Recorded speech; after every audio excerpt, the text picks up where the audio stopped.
ঘোষণা হয়েছে, বলা যাবে কি মারহাবা। আব্দুল মুত্তালিবের শোন, আশ্চর্যের খবর শোন। বলে কি আশ্চর্যের খবর? এই বাচ্চার চোখের মধ্যে সারা দেওয়ার মতো ক্ষমতা আমার নাই। আমি কেন পৃথিবীর কোন ডাক্তার, পৃথিবীর কোন হেকেম, পৃথিবীর কোন কবিরাজ তার শরীরের মধ্যে মেডিসিন লাগাইতে পারবে না, চোখের মধ্যে ওষুধ লাগাইতে পারবে না। বলে কেন?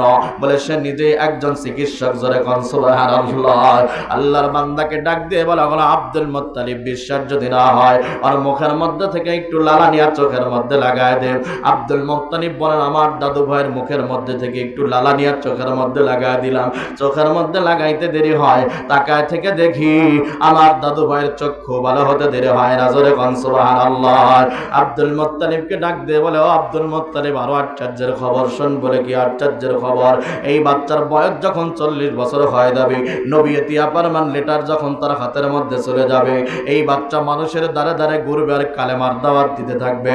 তখন আমাদের তৌহিদ, জবর, ইনজিল কিতাব, সকল কিতাবগুলো মনসুখ হয়ে যাবে, বাতিল হয়ে যাবে। একমাত্র কোরআনের তেলাওয়াত তামাম বিশ্বের মধ্যে থাকবে। বুঝে থাকলে বলেন তো, কোরআন শরীফের তেলাওয়াত তামাম বিশ্বের মধ্যে হয় কি হয় না? আপনাদের এলাকার মধ্যে হয় কি হয় না? আপনাদের এলাকায় আলেম ওলামা কেমন আছে জানি না, কিন্তু আলেম গড়ার একটা ফ্যাক্টরি আপনারা করেছেন। এখানে কোরআন শরীফ তেলাওয়াত হয়। এটাকে কওমি মাদ্রাসা বলা হয়। কওম শব্দের অর্থ হলো জনগণ। জনগণ দ্বারা যেটা পরিচালিত হয় তাকে কওমি মাদ্রাসা বলা হয়। 10-এর অনুদানে, অনুদানে এই প্রতিষ্ঠানগুলো চলে। সরকারি কোনো অনুদান যদি এখানে আসে, উপর থেকে মারতে মারতে মারতে মারতে মারতে মারতে, বোঝেন তো? বোঝেন না? ওপর থেকে মারতে মারতে মারতে মারতে এই জায়গায় পৌঁছাইতে ওটার অবস্থা খারাপ হয়ে যায়। কথা বলেন ঠিক কিনা? বাৎসরিক একটা জালসা দেওয়ার 2টা কারণ। 1 নম্বরে হলো মানুষ হেদায়েতের আম বয়ান শুনবে। 2 নম্বরে কিছু কালেকশন হবে। এই টাকা দিয়ে সারা বছর মাদ্রাসা চলবে। কথা বলেন ঠিক কিনা?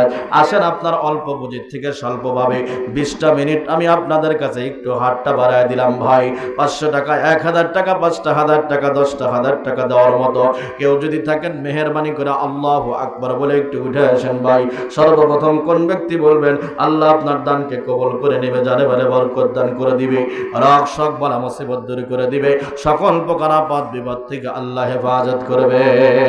সম্পদ নিয়ে আমি আর আপনি কবরের মধ্যে যেতে পারবো না।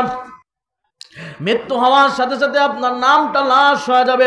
আব্দুর রহিম, আব্দুল করিম আপনার নাম থাকবে না রে ভাই। চক্ষু বন্ধ করে দেখেন, নাই নাই নাই, কিচ্ছু নাই, সব কিছু পরখ হয়ে যাবে। আখিরাতের সামানা এই জায়গা থেকে আমাকে আপনাকে গোছায় নিয়ে যেতে হবে।